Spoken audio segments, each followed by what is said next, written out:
Let's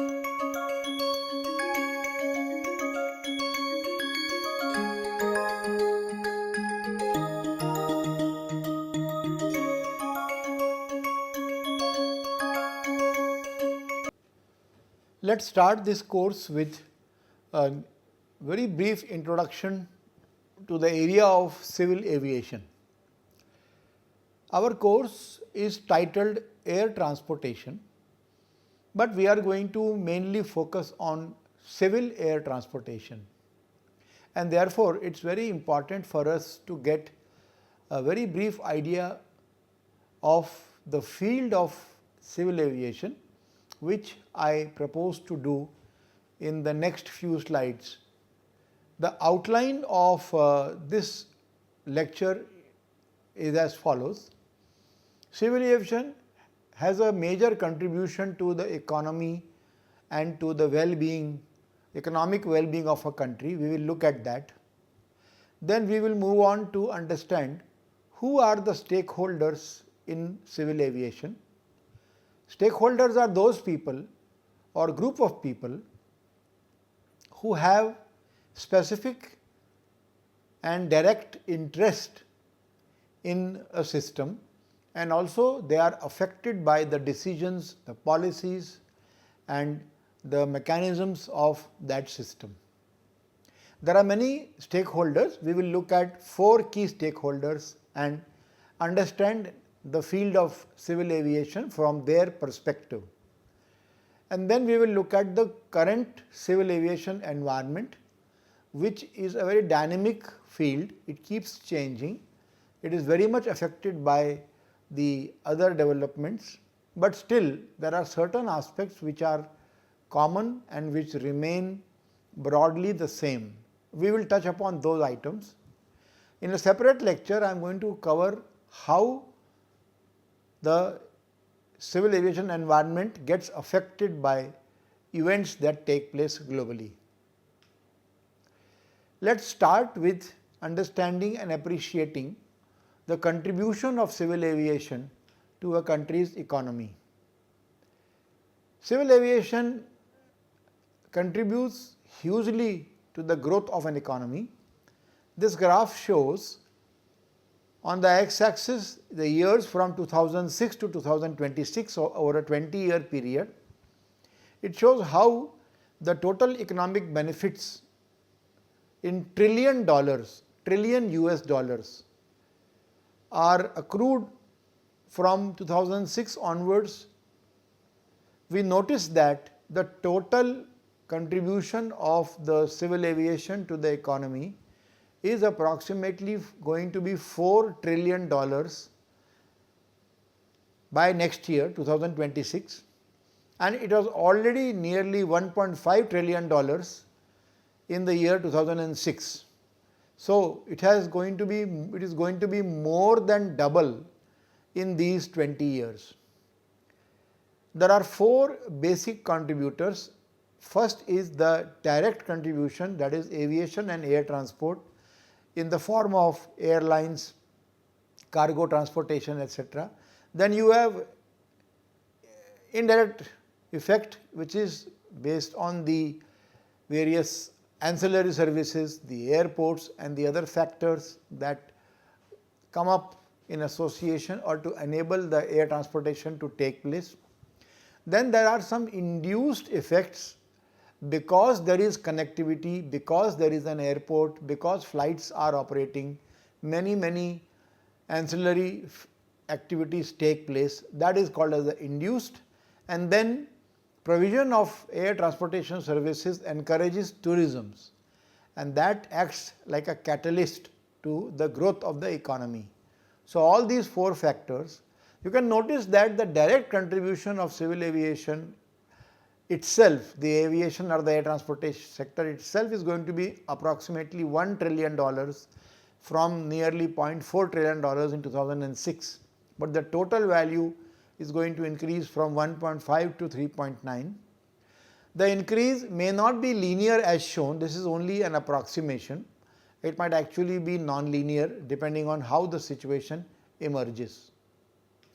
Let us look at the economic influence of air travel. Air transport is almost directly synonymous to the economic development of a nation. In fact, one can be used as a proxy for the other. If you want to look at the economic development of a nation or a society, one important way to classify that is to look at the extent of the air transportation sector. Also note that the disposable income with the general public, it directly affects the amount of leisure traffic, because if you do not have disposable income, you will not be able to indulge in this particular aspect, which is leisure travel. On the other hand, it is the trade and commerce that drives business travel and air freight. So, the drivers for leisure and business travel are different, but both of them have tremendous economic influence. Also note that when a country devalues its currency, then that country becomes more attractive for the foreign leisure travelers, because the per capita expenditure is going to be reduced and therefore they will be more prone to travel.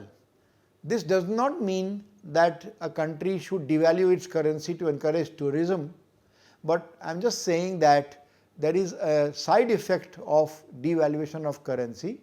It almost immediately starts affecting the amount of leisure travel. Let us also look at the contribution of civil aviation. Today's governments cannot fuel high growth. Okay? They need the support of private sector, because the private sector has generally much higher economic efficiency. They can accommodate their rules, the policies and their approaches to be in tune with the changing requirements of the consumers, and they generally have a very faster mechanism for distributing goods and services compared to the government sector. Therefore, there is a huge role of a private sector in improving the contribution of civil aviation to the economy of a country. The next important point is, by itself aviation may contribute only so much, but aviation becomes a catalyst which encourages increase in the economic activities by reducing the cost of the trade, by opening up new markets because of the connectivity, and improve the speed of moving goods and services, which would otherwise go only by road or by train or by ships. But once you start moving goods by air, you can actually achieve much larger speeds. The contribution of air transportation to the economy can be both direct as well as indirect. The direct contribution occurs through access through airlines, airports and businesses at the airports. These are directly connected. The indirect connectivity or contribution comes from the off-airport activities of the passengers and the shippers. All the car rentals, the hotels, the tourisms, all of these are affected by, or they contribute indirectly because of the presence of air transportation system. Another important point to be kept in mind when we discuss about the contribution of air transportation is that it has a multiplier effect across the economies, because it can be said that the success of a country's economic policies depends directly on the air infrastructure available in the country. There are only very few exceptions to this. There are very few countries in the world which have a successful economy and do not have air infrastructure. So therefore, as I mentioned earlier, the health or the vibrancy of the air transportation sector of a country can be a direct substitute for the economic growth and development of that particular country. If one could use the air transportation system as a surrogate for economic development. The demand for air travel comes from various factors, primarily as I mentioned by the income levels and also by how much does it cost to travel by air. Okay. Then the cost of travel and economic progress, they depend on many aspects. For example, they depend on the world energy demand.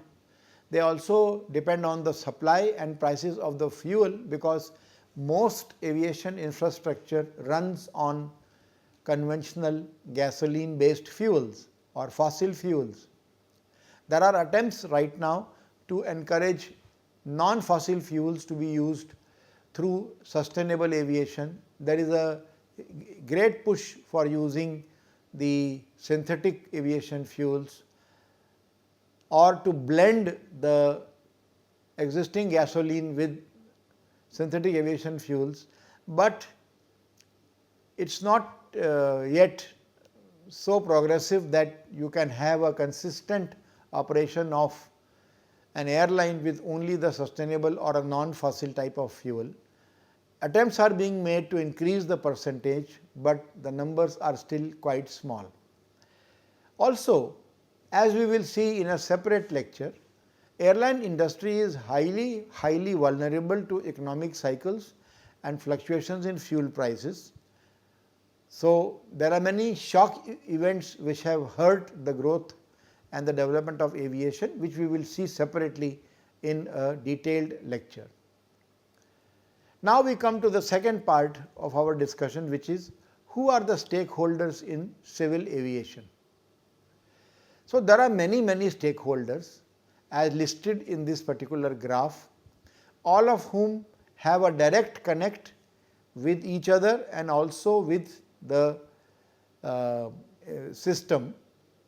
But out of these, 4 are considered to be the key stakeholders, which are the airlines, the airports, the regulatory bodies and the user agencies. So, we are going to look at all of them one by one and understand their perspective and their own requirements. The interesting point is that aircraft operation is going to affect all stakeholders. So, when we operate an airline or an aircraft with passengers and cargo, then all of the 4 stakeholders are directly affected. Let us start by looking at the perspective of the airlines. The main aim of the airlines, as we all know, is to transport passengers and cargo from a point A to point B, but the underlying requirement is to do this safely and efficiently. Remember that safety is paramount in civil aviation, and many rules, regulations, procedures are to ensure safety. You may not appreciate why they are in the first look, but a deeper look will definitely tell you that either it is because of safety or it is because of efficiency of operation.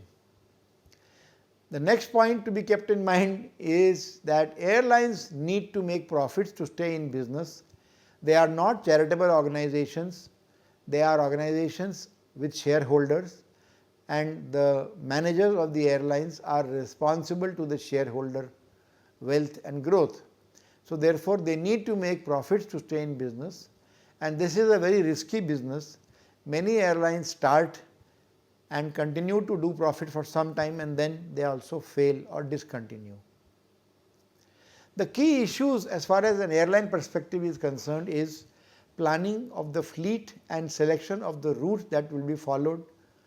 Then there are concerns regarding maintenance, because it is quite a high cost burden and it is essential. You need to have maintenance at every stage of the operation of the aircraft to ensure that we do not club all the problems to one particular session. We improve and maintain the aircraft as we go. The other point to be kept in mind is that while operating the aircraft, we have to ensure efficiency not only during the cruise mission, but also during the takeoff mission, the climb mission, the diversion mission and the landing mission. All these missions can contribute to the bottom line, and the perspective of the airlines is to ensure Okay, so we have ticked one out of these four. We have looked at the perspective of the airlines. We now move on to the next stakeholder, which is the airport. Airport also have their own perspective in aircraft operations. The main aim of the airports is to cater to the arrival and departure of aircraft and also to allow loading and unloading of passengers and cargo. And here again we need to look at safety and efficiency as the primary drivers of the systems, the procedures and the SOPs. Airports also have to make profits and stay in business like airlines. And now that more and more airports are being privatized, this becomes all the more important. The key issues in planning, design and operation of airports is to avoid congestion at various elements. There are multiple elements in an airport. There is an air site, there is a land site, and at all the places where there is a possibility of congestion, we need to intervene and create methods and procedures to ensure that there is not congestion. We also need to optimize the movement of the aircraft and vehicles on the surface of the airport, because they can also consume a large amount of fuel and cause a lot of delays. Just like an airline, during various mission segments, we also need to ensure safety and efficiency. So, these two things are quite common. Let us have a look at sources of revenue for airports. There are two major heads, operating and non-operating. The operating revenues consist of aeronautical revenues, which are due to the direct act of operating aircraft. These are in terms of landing fees, which are charged by an airport for every landing that takes place. Generally, it is proportional to the aircraft maximum landing weight. Then there are terminal and hangar rents. These are for the usage of the hangars and terminals by airlines. And then you have some revenue coming in from sale of fuel. There are also some non-aeronautical revenues which are to do with facilities and features provided for the passengers. For example, rental car operations, which can be a huge component of revenues for an airport, especially in the European and the American market, where most passengers would like to rent a car when they go to a destination, use it for their work and then return it back at the airport. Then we have vehicle parking, and you have the concession sales, which are all the shops and outlets at the airport. In India, we may not have a lot of rental car operations, but we have huge amount of taxi and cab operations, which can be the source of a non-aeronautical revenue earning for an airport. Then there are also some non-air operating revenues like passenger facility charges. These are charged to each passenger for providing the facilities at the airport, and then there are interest income and grants. Okay. So, if we look at an agency called as the Airports Council International, which is a global body of all airports in the world, in 2019 they did a survey to find out what are the total revenue of the airport industry. So, worldwide they found that approximately 181 billion is generated every year. 181 billion every year is the revenue of all airports of the world put together, all commercial airports of the world put together. And the global return on investment of capital comes out to be 6.6%.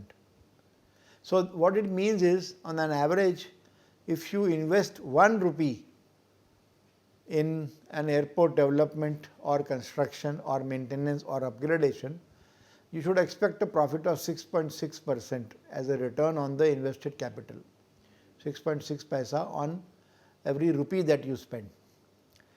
More than half the revenue comes from aeronautical, 54%, and around 40% comes from the non-aeronautical revenue, and around 5.6% or 7% comes from the non-operating features. If we go deeper into the revenue and the expenditure, we realize that per passenger an airport generates a revenue of around $10 and 7.44 in non-aeronautical revenue. The total cost per passenger is adding these two, which is around $14.11. But the amount of money which is spent on the passenger per capita is only $7.13. So you can see that roughly $7 per passenger is the net profit of an airport. Now, if you look at non-aeronautical services and if you look at the sources, we find that more than 1/4 comes from rental concessions or the shops that you have at the airport. Around 1/5 comes from the car parking, 15.2% from the property and real estate, and remaining is 37.5%. These numbers are only indicative, they may be changing every year. So, do not take them at the face value. So, it is said that today's airports are basically places where people buy duty free goods. That is becoming the main attraction of today's airports. Incidentally, airports are also places where flights take off and land. Primary revenue seems to be coming from duty free and other interesting non-aeronautical activities at the airport. If you look at German airports about 20 years ago, they are already reaching nearly 40 to 44% of the revenue. Between 20 to 40% of the revenue was coming from non-aviation revenue, and this number definitely is going to be increasing with time. Closer to home, there is one airport in Kochi, which is a greenfield or a brand new airport called as the Cochin International Airport Limited or CIAL. If you look at the website of this airport, we see that the non-aeronautical revenue already touched around 40% way back in 2013-14 and has almost remained consistent to that till 2017-18 when we saw a slump, and the slump manifested itself very strongly between 2019-20 and 2021 when there was a sharp dip. This is because of the COVID, because during that time the operations were hit, but it is now slowly climbing back to normal. Even today nearly 40% of the revenue is coming from non-aeronautical sources. But this airport CIAL has a very unique feature which I am very happy to share with you. CIAL is a power positive airport. In other words, it generates more power than what it consumes. It is the world's first airport that is powered solely and primarily by solar power with electrical backup, and it came into being in 2015, 5 years ago. It has an installed capacity of 50 million watts of power. That is a huge capacity. Okay. Now, the daily production of electricity at this airport through solar panels and other non-fossil sources is around 2 lakh units, out of which 1.6 lakh units are consumed. So, around 0.4 lakh or 40,000 units are fed back into the grid by this airport, and due to its very unique features, it earned an award called as the Champion of the Earth Award, which is the highest environmental honor that is instituted by the UN. So, we are very happy that CIAL was the proud winner of this award in 2018. Also, in 2020, the Cochin International Airport Limited was judged as the best Asia Pacific airport in the 5 to 15 million passenger per year category by the Aeronautical Council International or Airport Council International. Okay, so we have ticked 2 of the 4 stakeholders, airlines and airports. Now, let us move on to the regulatory bodies or regulators as we generally call them. What is their perspective? Their perspective is safety and reliability. They want to have standard operating procedures for all activities. and they would like to avoid any unfair practices which are happening, because it is also dealing with various airline companies and airport companies. The key issues of regulatory bodies is the licensing of personnel. Aviation is a very strongly regulated enterprise in which almost everyone is licensed or approved for doing a particular task, be it a mechanic or be it a ticket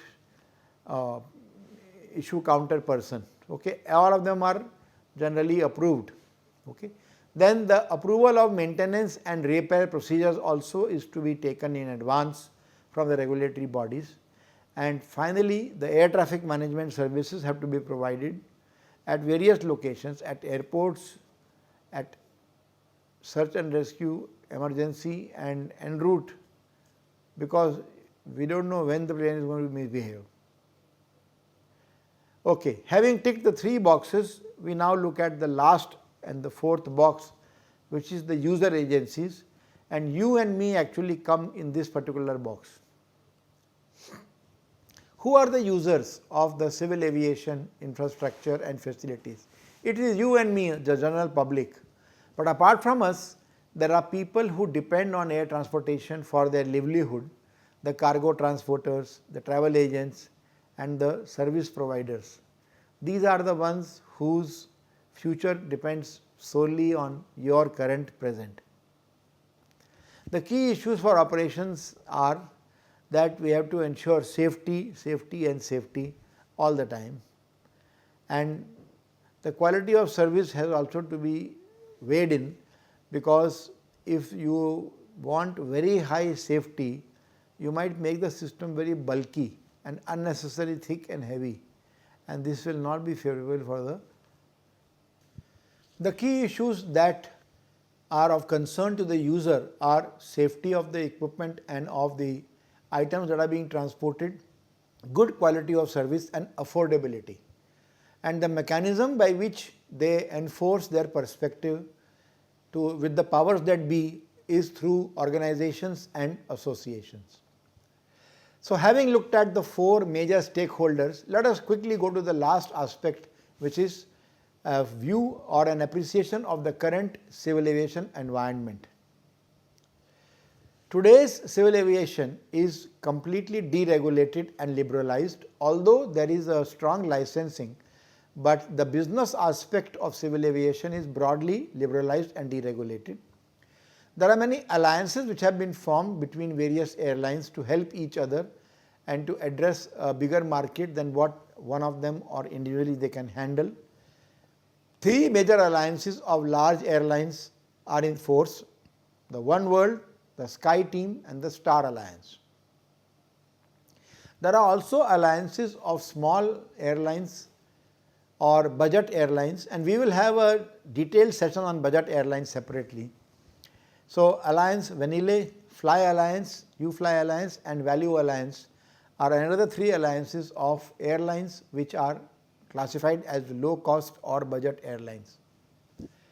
The other important point is that the current environment of civil aviation is moving towards more and more privatization. As I mentioned to you, the private sector has the ability to respond much faster to the changing scenarios, and they also have a much better approach towards bringing in profitability in the system. They are also fast in responding. The growth of the civil aviation is being fed by the resurgent economies. Economies are scaling up. India, for example, is likely to become the 3rd largest economy globally, and therefore, there is a huge potential for the growth of civil aviation market in India. As more and more people have higher disposable income, it directly results in increase in leisure traffic, and this can be seen by the current scenario where during the festivals, during the important times of the year, it becomes very difficult for us to get flight tickets at affordable prices, because almost everybody wants to travel. The number of travelers has really increased, and many people nowadays say that the airports of today are bustling to their seams, and they are almost like what we used to have in popular bus stations earlier. And finally, the pricing of the products of civil aviation is completely and totally market based, unlike earlier when it was a fixed price scenario. Moving ahead, the various airlines and also other stakeholders are offering market segment based products nowadays instead of having standard products. They are customizing the products and services to suit the requirements of the passengers, and one of the outcome of this is the budget airlines, about which we will talk in detail in one of the lectures. Across the board in civil aviation, we use technology to enhance revenue, to enhance customization, to enhance the cost reduction, and to optimize the resources. So, technology and its application plays a very major role in the civil aviation environment. Just to give you an idea about how the regional air traffic distribution has changed over a few years, let me first start by telling you about what was the distribution globally in 2021 before the pandemic.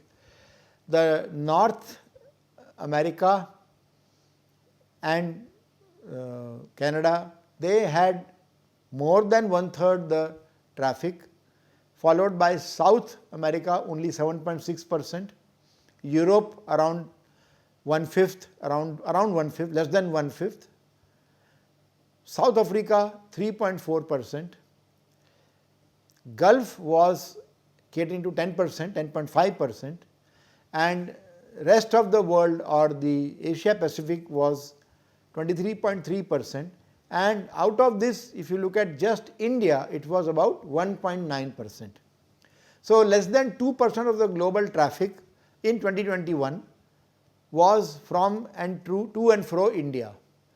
Let us look at the numbers last year in 2024. In just about 3 years' time, you can notice that the percentage of North America has shrunk from 1/3 to 23%, from 1/3 to 1/5 approximately.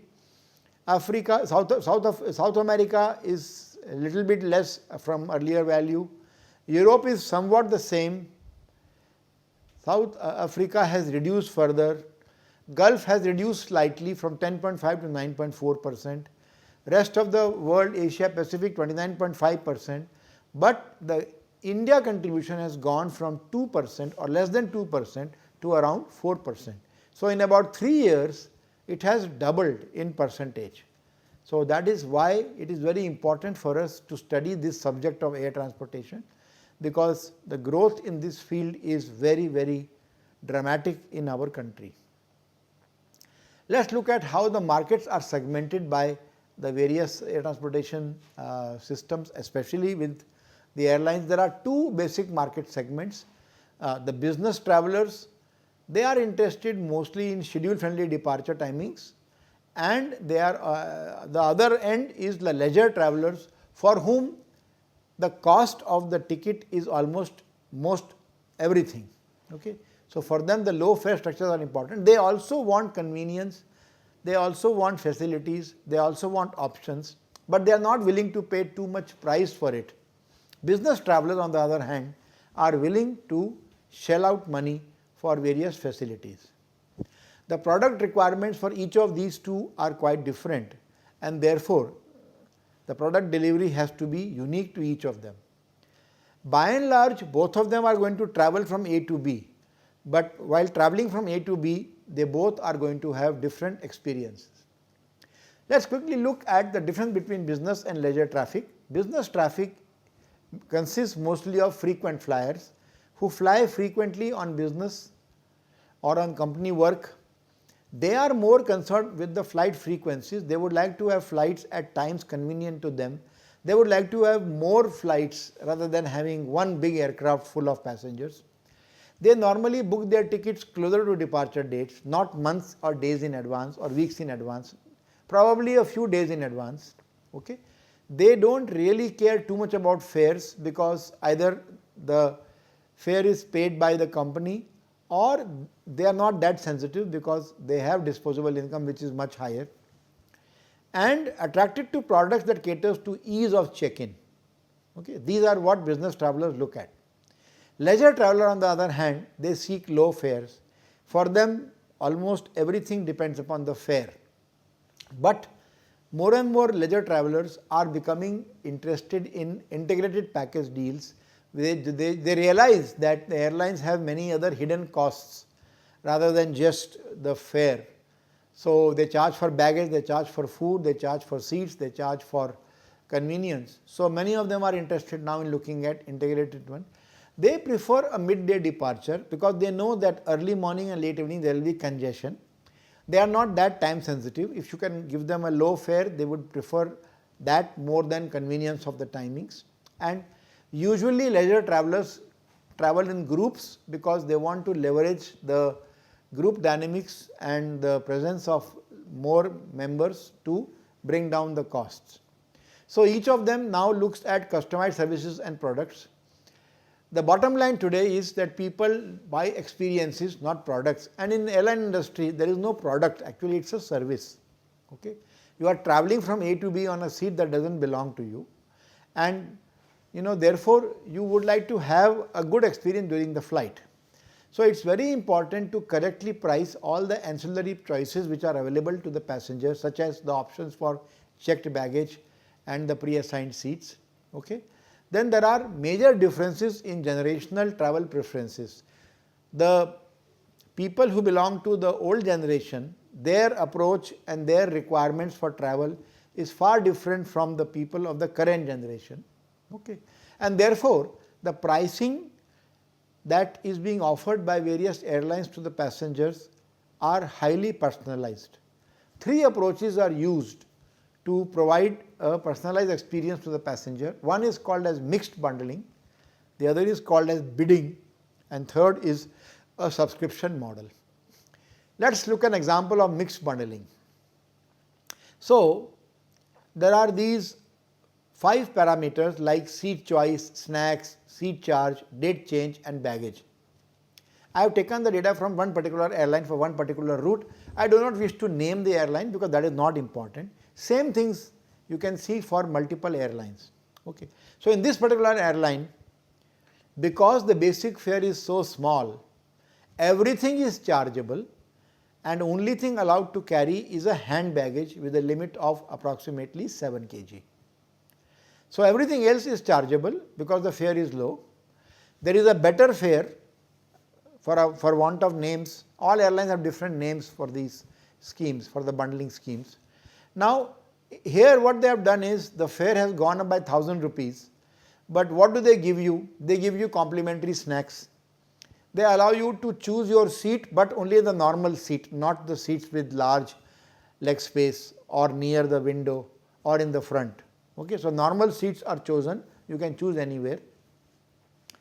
Seat change is permitted and date change is free within 1 week, plus now they are allowing you one 15 kg check-in baggage. Okay. So, if there is a passenger who is going to travel without any check-in baggage and does not care about where he or she sits, does not want to have any meals, does not care about the flexibility to change the date, they would go for the basic fare, and most price conscious people would like to go for the basic fare. But with 1000 rupees more, which looks quite a large amount compared to the basic fare, you can get these 3 or 4 facilities. And then you have the best option. Here the fare is 4500, but you can notice now that you can now choose an extra large seat, you get snacks complimentary, you can change the date within 2 hours of the flight. So, this is very good for people who have last minute changes. Within 2 hours of departure, you can change the flight and you can carry a larger bag, 25 kg instead of 15 kg, but you end up paying more. So, depending on your requirement, depending on what works best for you, depending on what you really need, you can choose. Instead of just one fixed fare, you have the bundling.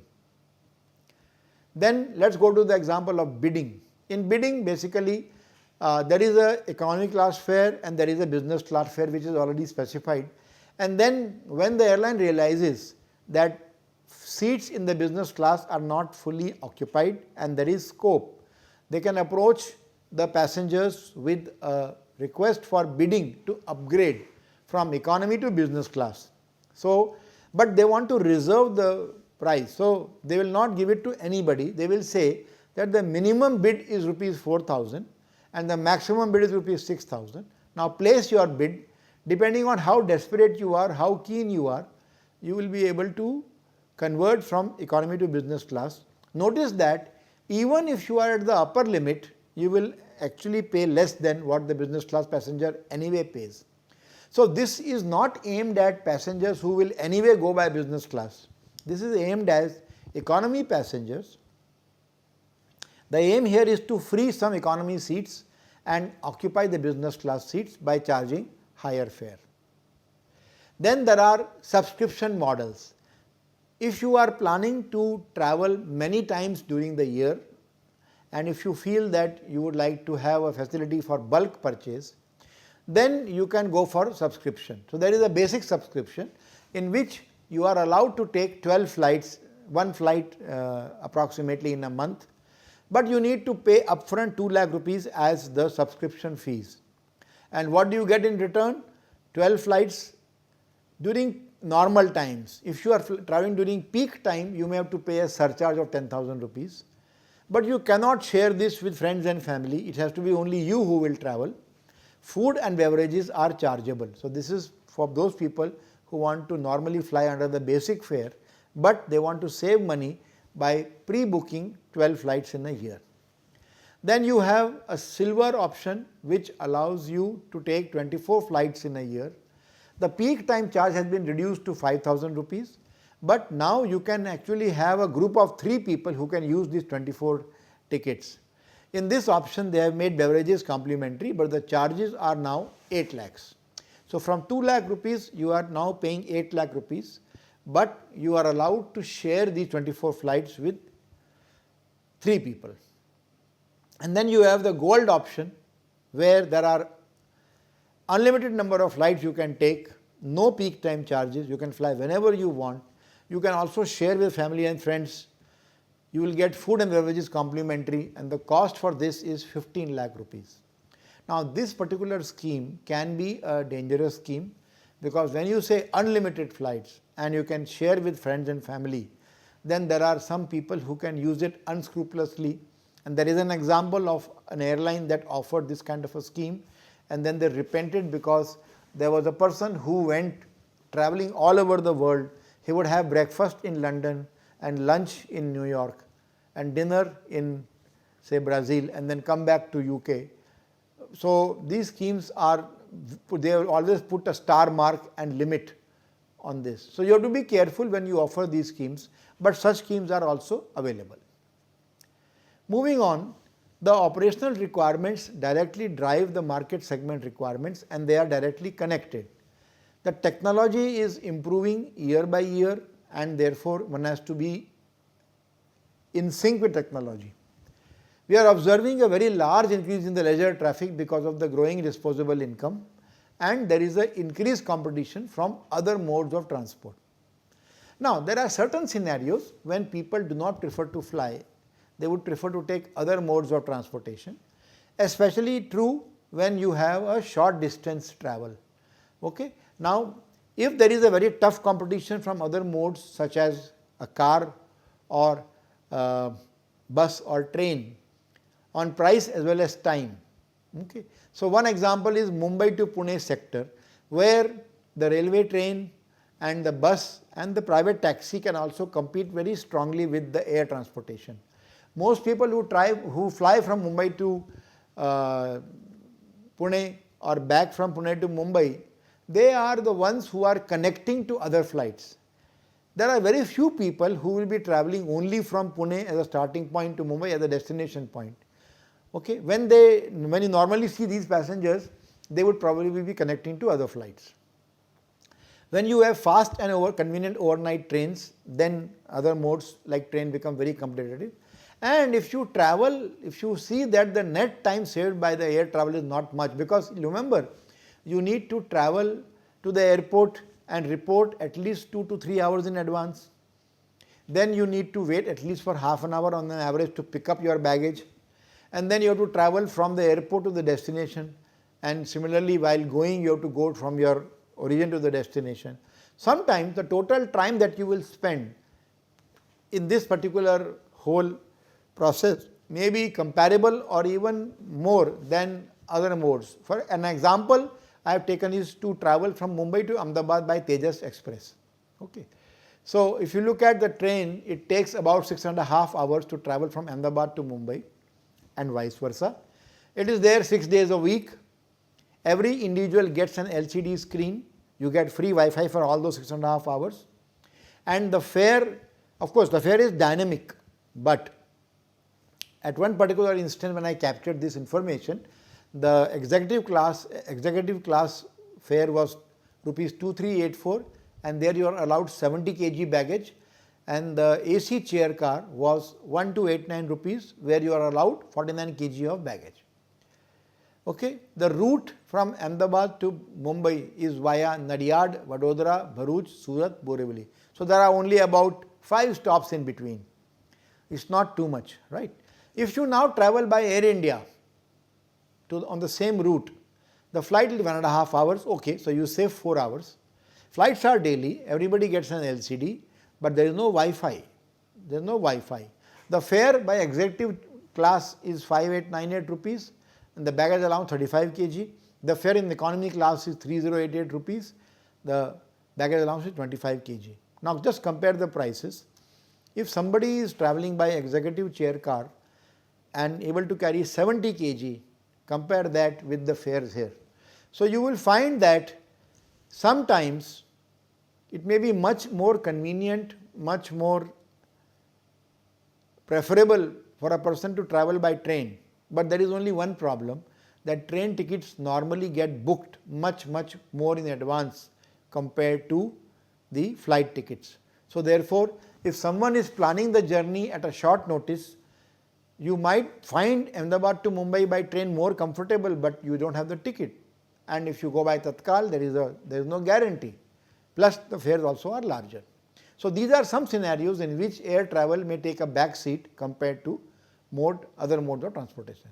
And finally, we look at the last aspect, which is subsidies are slowly being removed. Initially, subsidies are given to encourage, but now they are being removed. The technology of communication is very much improving, and therefore, safety is improving. Information flow is also happening much better. You can track the aircraft, you can get an idea. The operating cost economics are also changing as the time changes, and more airlines are emerging which are trying to address a particular niche market. Okay. Then many airlines are also being bought up by foreign airlines who want to expand their network, go for economy of scale, and enter the Indian market without necessarily investing directly into the market. And the bottom line I would like to keep in mind is that the traffic is expected to double in 10 years' time. So, what you are seeing today, there will be double of that in the next decade. And that is why it is very important for us to really get a hang of the air transportation system. Thank you for your attention.